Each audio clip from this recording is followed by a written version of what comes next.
জয়গুরু। আজ ফাদার্স ডেতে আমার সশ্রদ্ধ নিবেদন আমার বাবা। পিতা স্বর্গ, পিতা ধর্ম, পিতা হি পরমং তপ, পিতরি প্রীতিমা পণ্যে প্রিয়ন্তি সর্বদেবতা।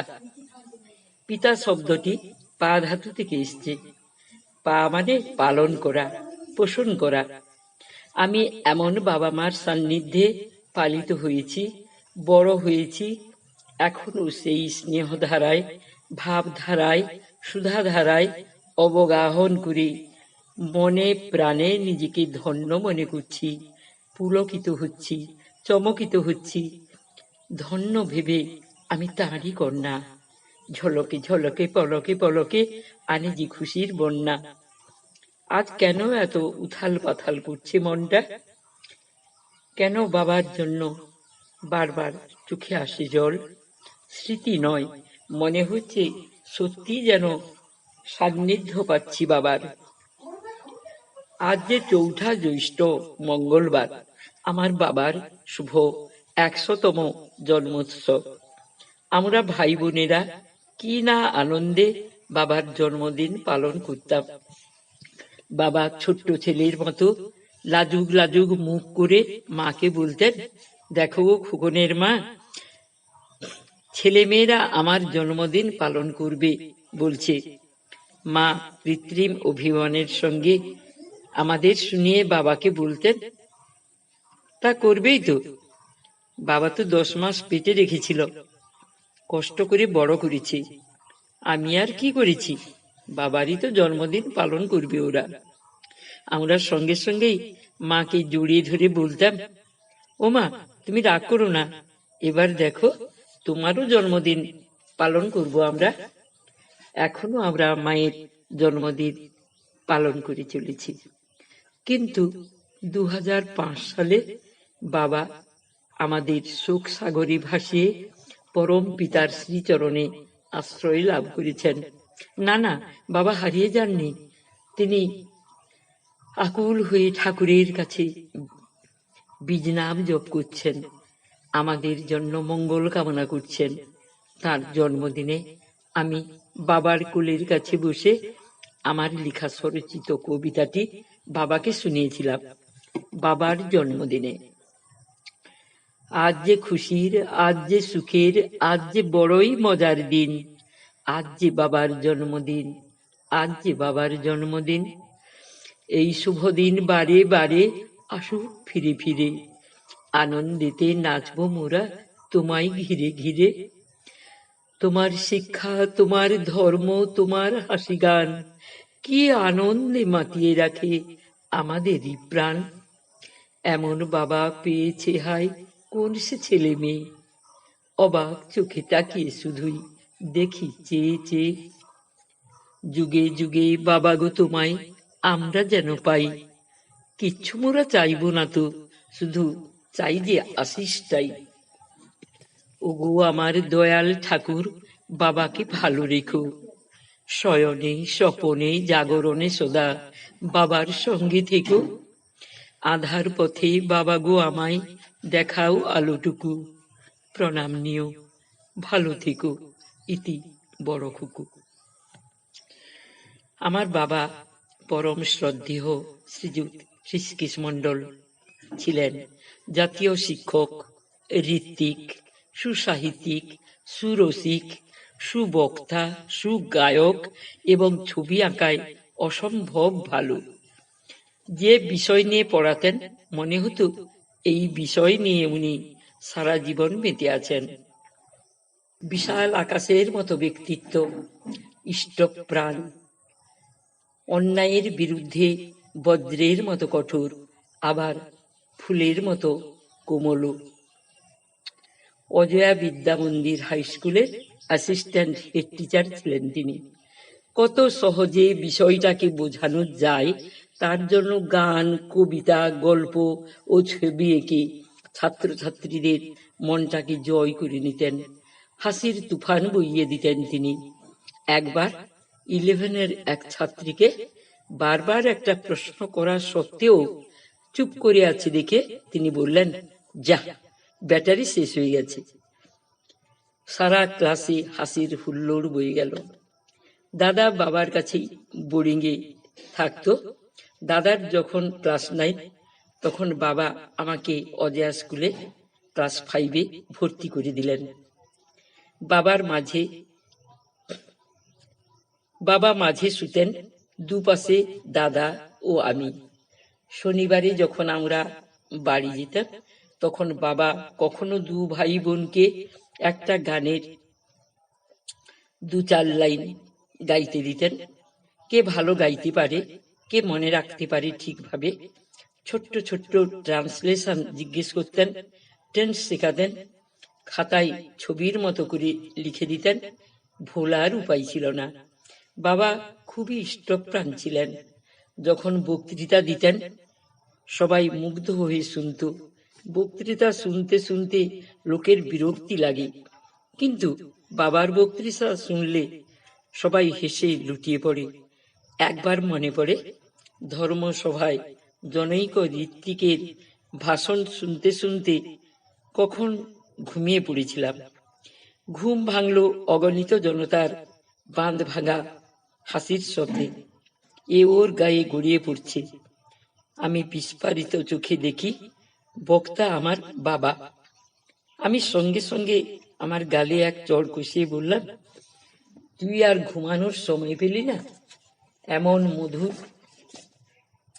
মুহূর্তটা আমার বৃথাই গেল। আরো কিছু সময় উনার বক্তৃতা শোনার সৌভাগ্য আমার হয়েছিল। সবাই হাসির সাগরে তখন ভাসছি, ডুবছি। জন্মদাতা পিতাকে তুমি নিত্য করো নমস্কার, জ্ঞানদাতা তিনিই যেন, শিবরূপীতে তিনি তোমার। আমার দাদা তমলুক কলেজে কেমিস্ট্রি অনার্স নিয়ে পড়ছে। বাবাকে জানালো, আপনি তাড়াতাড়ি একবার চলে আসুন, 2 দিন পরে আমাদের কলেজে ধর্ম সম্বন্ধে বক্তৃতা হবে, সময় মাত্র 5 মিনিট। এই মহাসিন্ধুকে আমি এইটুকু সময়ে কেমন করে পরিবেশন করব? বাবা গেলেন, কেমন ভাবে বলতে হবে বুঝিয়ে দিয়ে চলে এলেন। কম্পিটিশন শুরু হলো ধর্ম সম্বন্ধে। দাদা ফার্স্ট হলো। কাল মধুমাস নামক কবিতার বই পুরস্কার পেল। আমার বাবা খুবই ইষ্টপ্রাণ ছিলেন। একবার বাবা আমার মা ও সেজ বোন অম্বুপ্রভাকে নিয়ে দেওঘরে গেছিলেন। বাবা 2টো বড় আপেল মাকে দিয়ে বললেন, যাও ঠাকুরকে দিয়ে এসো। মা আপেল নিয়ে অধীর আগ্রহে অপেক্ষা করছিলেন, কখন কৃপা করে ঠাকুর একটু তাকাবেন, তার মধুর হাসি ছড়িয়ে জীবন ধন্য করে দেবেন।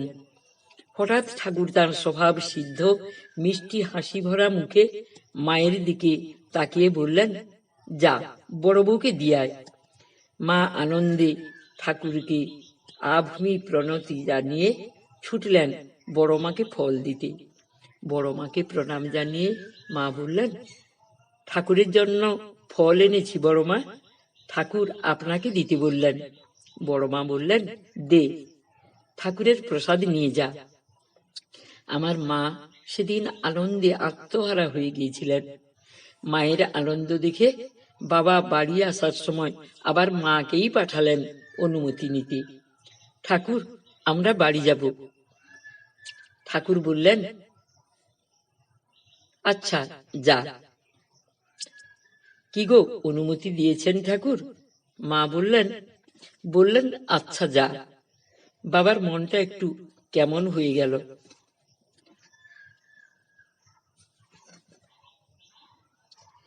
আচ্ছা যা যখন বলেছেন, তখন একটু দুর্ভোগ আছেই। ঠাকুর প্রণাম করে ট্রেনে উঠলেন। বোনটা মায়ের কোলে ছিল, জানালার পাশেই। হঠাৎ জানালার কাঁচ পড়ে বোনের জিভ কেটে গোটা কচি মুখটা রক্তে ভরে গেল। একটু জল দিয়ে মুখটা ধুইয়ে দেওয়া হলো। ঘুমিয়ে গেল। ঘুম ভাঙলে বাবা মা দেখলেন কাটার চিহ্ন মাত্র নেই।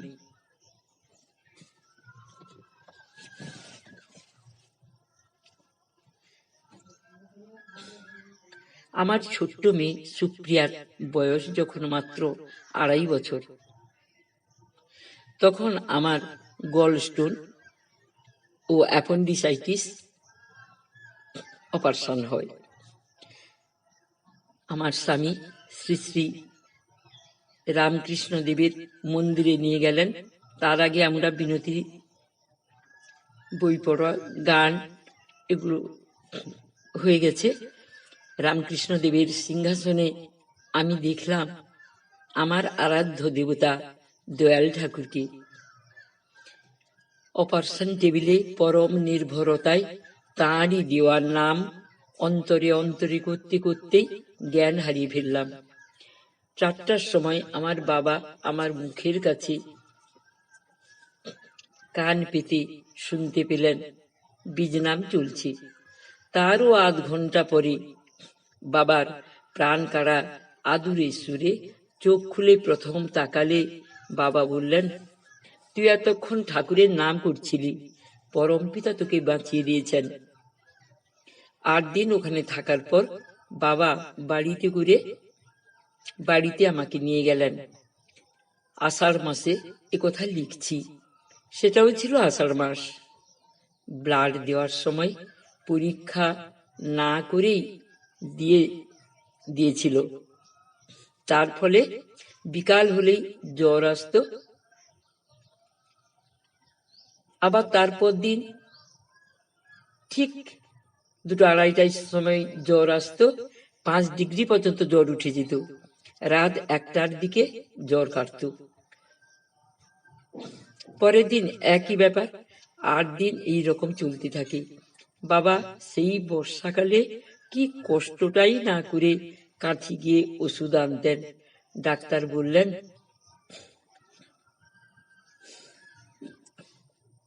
যে রক্ত না পরীক্ষা করেই দেওয়া হয়েছিল, তাতে নিশ্চয়ই ম্যালেরিয়ার জার্ম ছিল। মা বোনেরা সবাই করেছে খুব সেবা যত্ন, কিন্তু সবাই যখন ঘুমিয়ে পড়ত আর পারছে না, বাবা তখন আমার মাথার কাছে শুয়ে থাকতেন।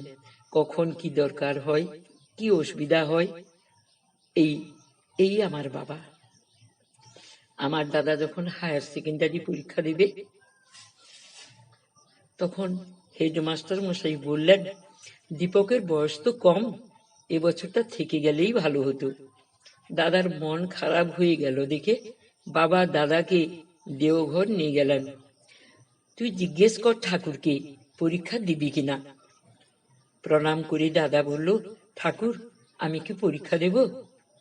মধুর হাসি ছড়িয়ে ঠাকুর বললেন, চেষ্টা করে দেখ।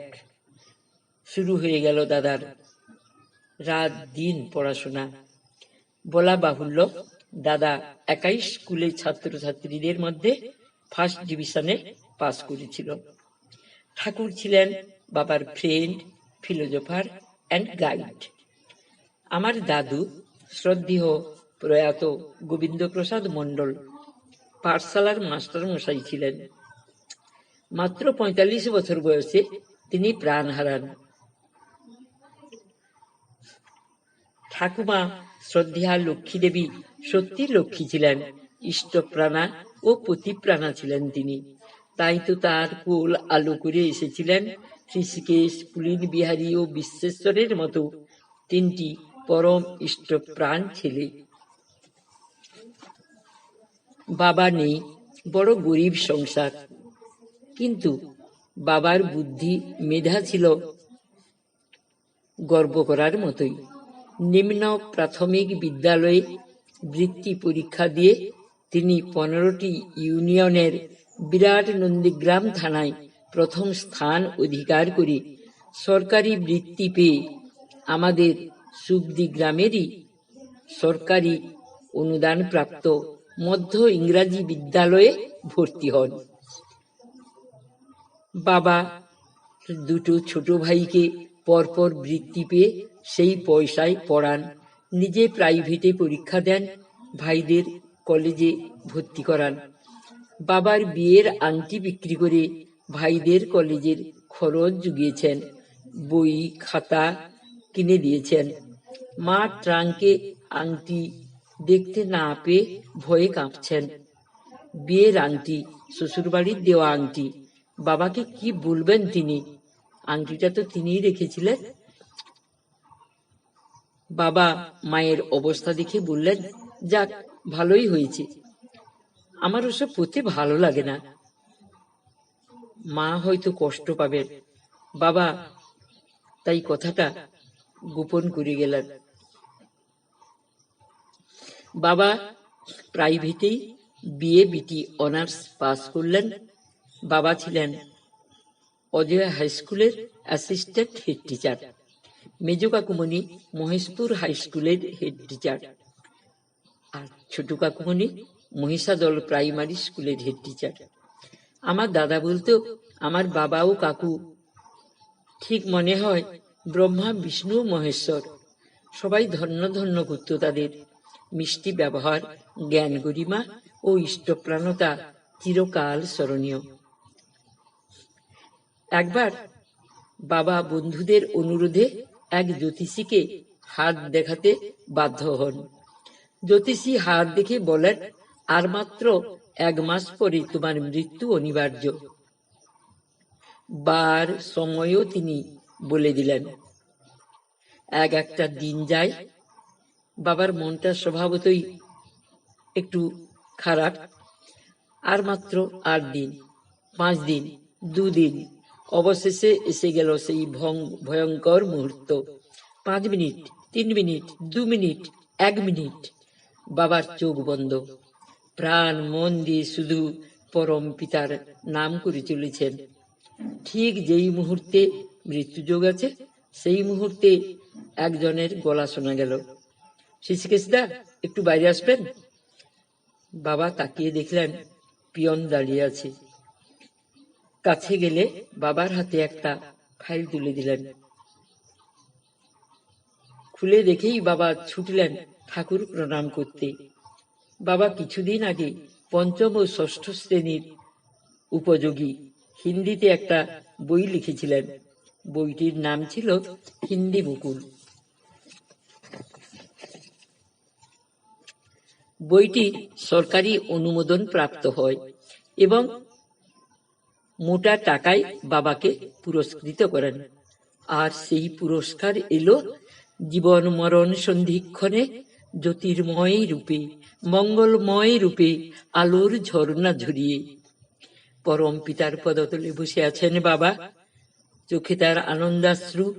কোটি কোটি প্রণাম জানালেন দয়াল ঠাকুরের রাতুল চরণে। প্রসঙ্গত উল্লেখযোগ্য, 85 বছর পর্যন্ত বাবা জীবিত ছিলেন এবং ঠাকুরের বাণী নিয়ে তন্ময় হয়ে স্বর্ণাক্ষরে লিখে রেখে গেছেন। বাবা খুব ভালো ছবি আঁকতেন। রং তুলি বাবার হাতে যেন কথা বলতো। একবার বাবা ছবি আঁকা প্রতিযোগিতায় অংশগ্রহণ করেন। আঁকতে হবে বিশ্বকবি রবীন্দ্রনাথের ছবি। বাবা কবিগুরুকে সশ্রদ্ধ প্রণাম জানিয়ে বাম পায়ের বুড়ো আঙুল দিয়ে বালির উপর রবি কবির ছবি অপূর্বভাবে আঁকলেন। বলা বাহুল্য, তিনি প্রথম পুরস্কার পেয়েছিলেন। বাবা যখন গান গাইতেন অপূর্ব মাধুরী মিশিয়ে, তখন যেন সমস্ত দৃশ্যটা চিত্র বিচিত্র হয়ে ফুটে উঠত চোখের সামনে। মনে একটা স্বপ্ন জালের সৃষ্টি হতো। একবার বাবা বাড়িতে গেছি, দেখি ঠাকুরের সামনে দড়িতে ঝোলানো আছে আম, পেয়ারা, আপেল, কমলা, পেঁপে, আনারস, শশা। ভারী সুন্দর, অবিকল যেন বাগান থেকে সদ্য তুলে আনা হয়েছে। মাটি দিয়ে তৈরি করে, রং দিয়ে তৈরি করেছেন বাবা। প্লেটে সাজানো আছে কলা, নাশপাতি, মৌসুম্বি। আমার ঠাকুরমাকে সামনে বসিয়ে দেখে দেখে অবিকল ঠাকুরমার মূর্তি তৈরি করেছেন মাটি দিয়ে বড় করে। এখনো আছে সেই মূর্তি ঠাকুরের সামনে। বাবা বিভিন্ন জায়গায় ছুটে বেরিয়েছেন অধিবেশন করার জন্য। বক্তৃতা দিয়েছেন ঠাকুরের দিব্য জীবন ও ভাবধারা নিয়ে। যত বয়স বাড়তে লাগলো, চলল অনবরত তাঁরই বাণী নিয়ে লেখা, লেখা তো নয়, যেন মুক্ত দিয়ে সাজানো। যখন বাবার বাড়ি গিয়ে বাবাকে প্রণাম করতাম, তখন বিন্দুমাত্র বিলম্ব না করে বলতেন, আমি এইটা লিখেছি, দেখতো কেমন হয়েছে, বলে পড়তে শুরু করে দিলেন। মা বিরক্ত হয়ে বলতো, মেয়েটা কত দূর থেকে এলো, হাতে মুখে একটু জল দিক। তা না, যত লেখা সব শোনাতে শুরু করে দিল। বাবা ঠাকুরের ভাবধারা নিয়ে লিখেছেন, বৈশিষ্ট্যপালী শ্রী শ্রী ঠাকুর, যত মত তত এক পথ বিশ্বাস, নিয়তং স্মৃতিচিৎজুতে স্বার্থপর, অবনতির কারণ অভিপ্সা, নাম ধ্যান, স্বামীর প্রতি টান যেমনি, সৎসঙ্গী কে, জ্যোতির্ময়, সন্তান চর্যা, চতুরঙ্গ, আরো কত কত লিখা। স্বরচিত গানের সংখ্যাও কম নয়। গানের ডালা বলে বাবার একটা খাতা ছিল। নারীর আসন কোথায় জানো এ সংসারেতে, সতী, সতী কারে কয় শোনো, সতী কারে কয়, সতের পথে স্বামীকে আনে, সেই তো সতী হয়, নইলে সতী নয়। দায়ী কে, সৎ আমারে সবাই বলে, ছেলে কেন দুরন্ত হয়, প্রথম লাইন। চার, সংঘ। পাঁচ, ভক্তি, ভক্তি কোথায় আছে বল, ভক্তি কোথায় আছে। ইষ্টভৃতি, দেবতার পূজা করো যদি, নৈবেদ্যটি প্রয়োজন। ছয়, সুপ্রজনন, বলতে পারো মা লক্ষ্মীটি কেন তুমি মা। সন্তানের অবাধ্যতা, বিধির বিধান যেমন গাছে তেমনি তো ফল হয়। নবীন বরণ, অজয়া বিদ্যালয়, সার্বজনীন পূজা, মা ভই। আরো কত কত গান লিখেছেন তিনি। কবিতার পর কবিতা উপহার দিয়েছেন। মাতা মনমোহিনী দেবী, অভিপ্সা, বড় হতে কে না চায়। অর্চনা, সুখসারীর দ্বন্দ্ব প্রভৃতি গীতিনাট্য প্রচুর প্রশংসার দাবি রাখে। আমাদের দোল উৎসবে, পরম প্রেমময় শ্রী শ্রী ঠাকুরের দোল উৎসবে অনেকবারই এই গীতিনাট্য অনুষ্ঠিত হয়েছে। শুধু কি তাই, অলরাউন্ডার ছিলেন তিনি। তিনি মনে প্রাণেই স্বাধীনতা সংগ্রামী ছিলেন। তাঁরই লেখা পরাধীন ভারতে লেখাখানি আমি পাঠ করছি। বৈঠকখানার এপাশে কেরোসিনের ডিবে জেলে আমরা পাঠশালার পড়া তৈরি করছি। ও পাশে বাবা জন ৫-৬ প্রতিবেশী সহ নন্দীগ্রাম থানা বুলেটিন পড়ছেন। সুবদি কংগ্রেস ক্যাম্প থেকে ব্যান্ড পার্টি সহ শোভাযাত্রা করে শত শত নারী পুরুষ টাকাপুরা বাজারে প্রকাশ্যভাবে লবণ তৈরি করে সরকারের লবণ আইনের প্রতিবাদ জানাবে। বিশ্বনাথ পিসে তারকখুড়োর হাতে হুঁকুটা দিয়ে জিজ্ঞেস করলেন, কবে ওটা? বাবা বললেন, আগামী পরশু, বাজারের দিনেই। আমরাও মনে মনে প্রস্তুত হয়ে গেলাম। নির্দিষ্ট দিনে আমাদের পাঠশালার সামনে দিয়ে শোভাযাত্রা আসছে। সামনে ব্যান্ড পার্টি, তারপর মায়েরা জাতীয় পতাকা হাতে, তারপর এক একজন লাইন দিয়ে মুখে বন্দে মাতরম, গান্ধীজি কি জয়, লবণ আইন মানব না। পাঠশালার সবাই আমরা বেরিয়ে পড়েছি। শোভাযাত্রীরা আমাদেরকে তাদের লাইনে ঢুকে নিলেন। পরম উৎসাহে আমরা ধ্বনি দিতে দিতে তালে তালে এগিয়ে চললাম। এ কালের মতো এত ছোট আমরা ছিলাম না। প্রায় 1 ঘন্টার পর টাকাপুরার বিরাট পুকুর পাড়ে হাজির হয়ে গেলাম। সেখানে দেখি কয়েক হাজার মানুষ। প্রায় 40টা উনুন পেড়ে লবণ জল জাল দেওয়া শুরু হলো। ওদিকে নেতারা বক্তৃতা দিতে শুরু করলেন। জল ও বায়ু প্রাকৃতিক সম্পদ, একে পয়সা দিয়ে কিনতে হয় না। লবণ জল ও প্রাকৃতিক সম্পদ, একে ফুটিয়ে বিনা পয়সায় আমরা লবণ পাই, এর উপর কোনো ট্যাক্স চলে না। ব্রিটিশ সরকার এদেশ থেকে জাহাজ ভর্তি করে নামমাত্র মূল্যে পাট, তুলা, মশলা প্রভৃতি কাঁচা মাল বিলেতে নিয়ে যায়। ফেরার সময় খালি জাহাজ আনতে অসুবিধা হয়। লিভারপুল বন্দরের বেলাভূমিতে জমে থাকা লবণ কোদাল দিয়ে কেটে জাহাজে তুলে আনলে জাহাজ আসে সহজে। শোষক সরকারের মাথায় বুদ্ধি এলো, ভারতের মানুষকে লবণ তৈরি করতে দেওয়া হবে না, মাটি কিনতে বাধ্য করলে এমনি যথেষ্ট টাকা ইংল্যান্ডে আসবে। গান্ধীজি এই আইনের বিরুদ্ধে আন্দোলন গড়ে তুললেন। সারা ভারতে আজ তাই লবণ তৈরির অভিযান। থানার পুলিশ কর্মচারীরা টহল দিয়ে ফিরছে।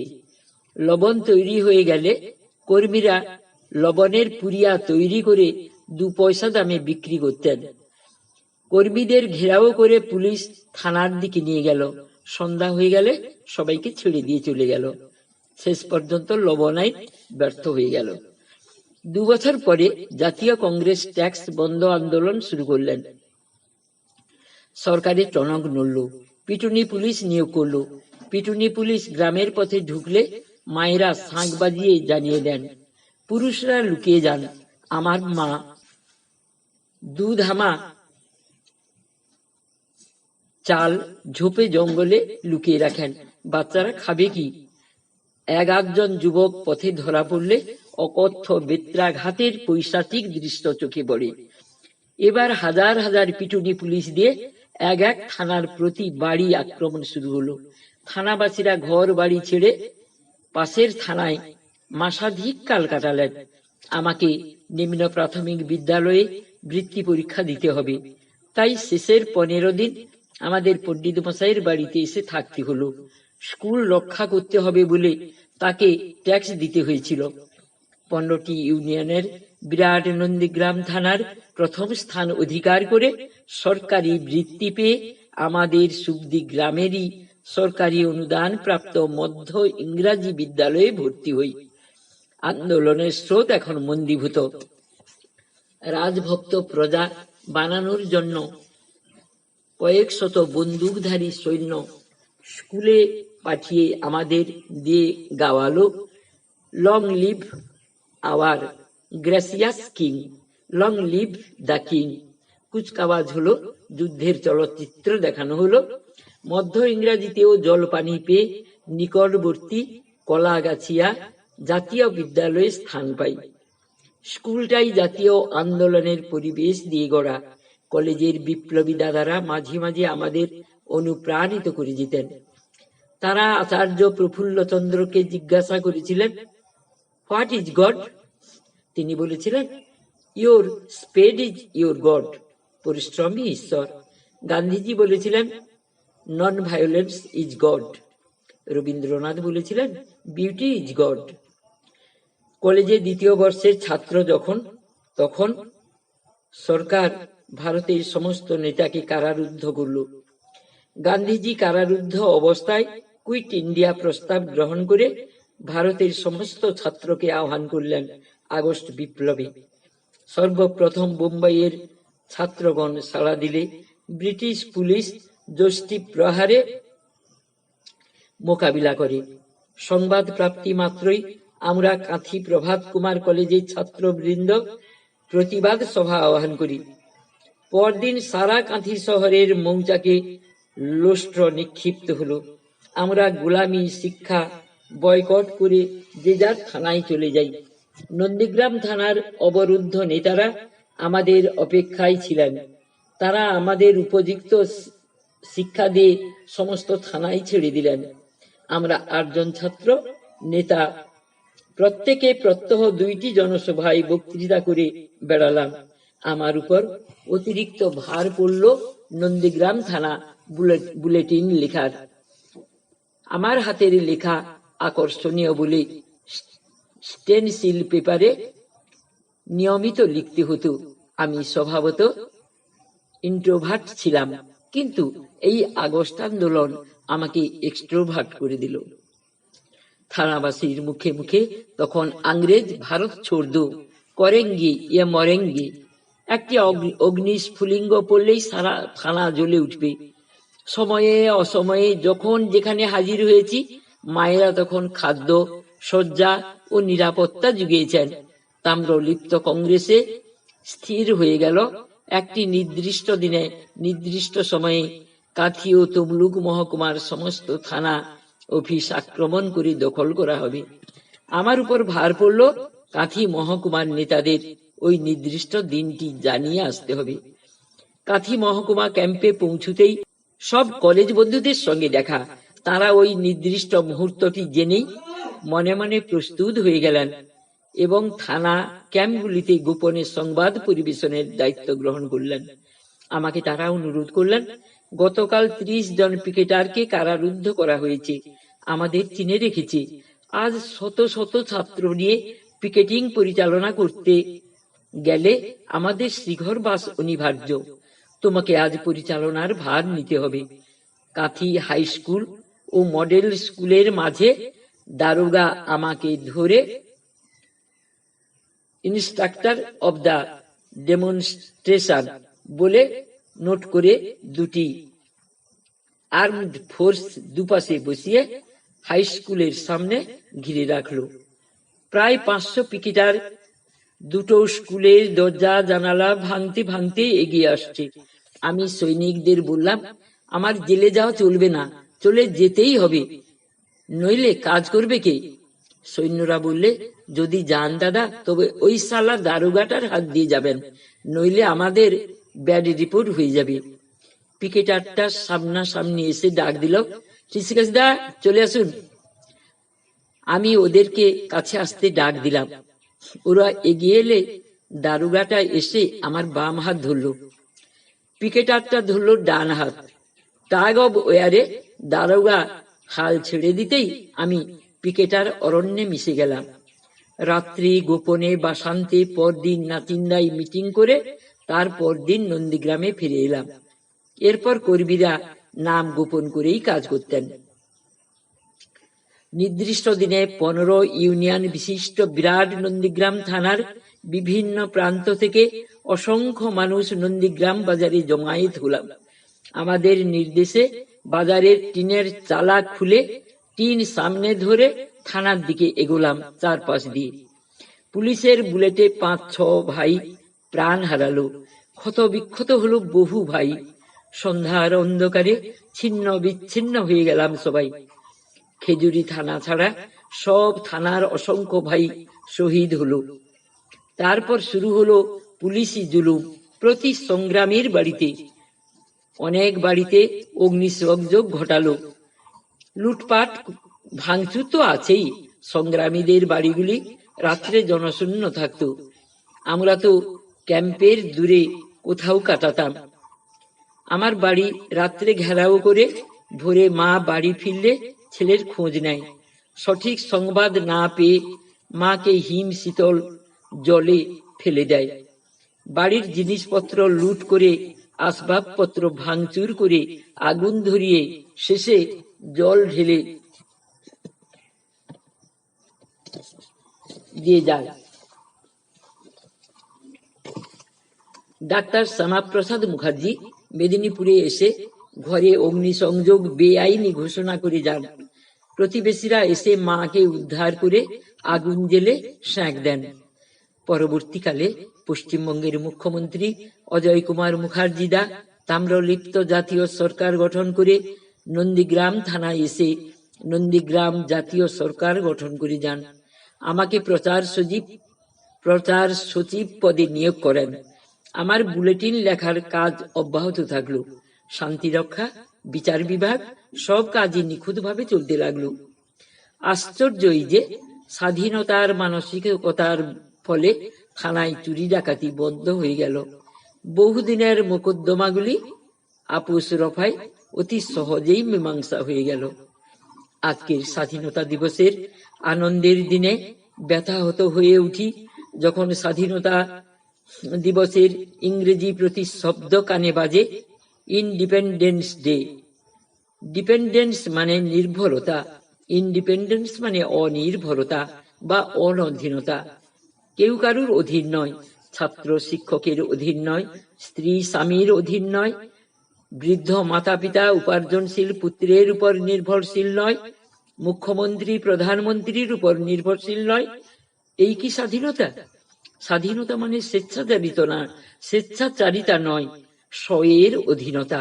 স্ব মানে আত্মা, ঈশ্বর, অন্তরের শুভ ইচ্ছা। পরাধীনতা কি? পরের অধীনতা, অর্থাৎ প্রবৃত্তির অধীনতা, অর্থাৎ কাম ক্রোধ লোভ মোহ মদ মাশ্চর্যের অধীনতা। স্বাধীনতা লাভের পরদিন মহাত্মাজি ঘোষণা করলেন, এবার কংগ্রেস শব্দটি পরিহার করে দেশকর্মীর ব্রত হোক একমাত্র জনসেবা। শুধু আত্মেন্দ্রিয় প্রীতি ইচ্ছা পরবশ ভারতবাসী ধরল ভিন্ন পন্থা। বাংলা কংগ্রেস, বিহার কংগ্রেস, উড়িষ্যা কংগ্রেস, যুব কংগ্রেস, বিচ্ছিন্ন হয়ে গেল ভারতবাসী। লক্ষ্য ভোটের কল্যাণে গদি দখল।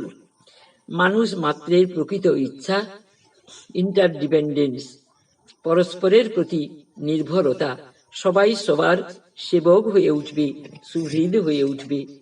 আজ ধর্ম নিরপেক্ষ রাষ্ট্রের প্রতীক অশোক চক্র লাঞ্ছিত ত্রিবর্ণ রঞ্জিত পতাকা।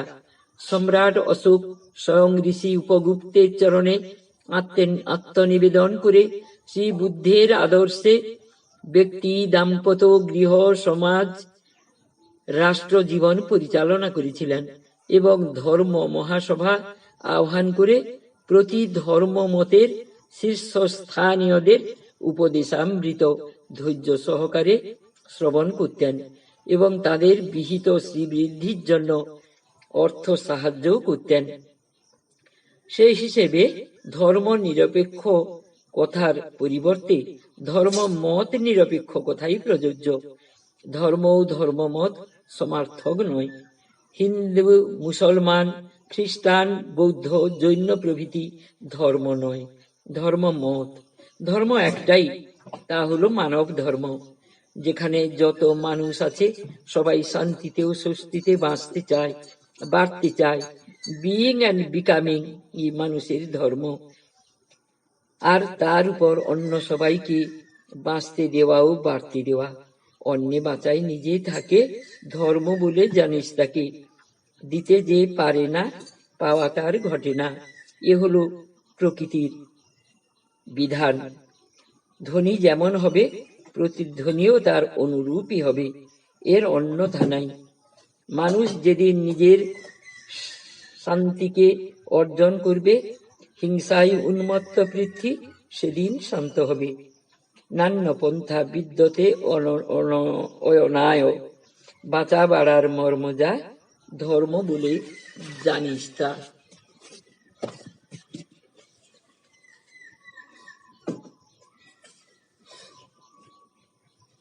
পরিশেষে বলি, বাবা গো তুমি স্বর্গের ঝরা সুষমা, আমি কি দেব তোমার উপমা।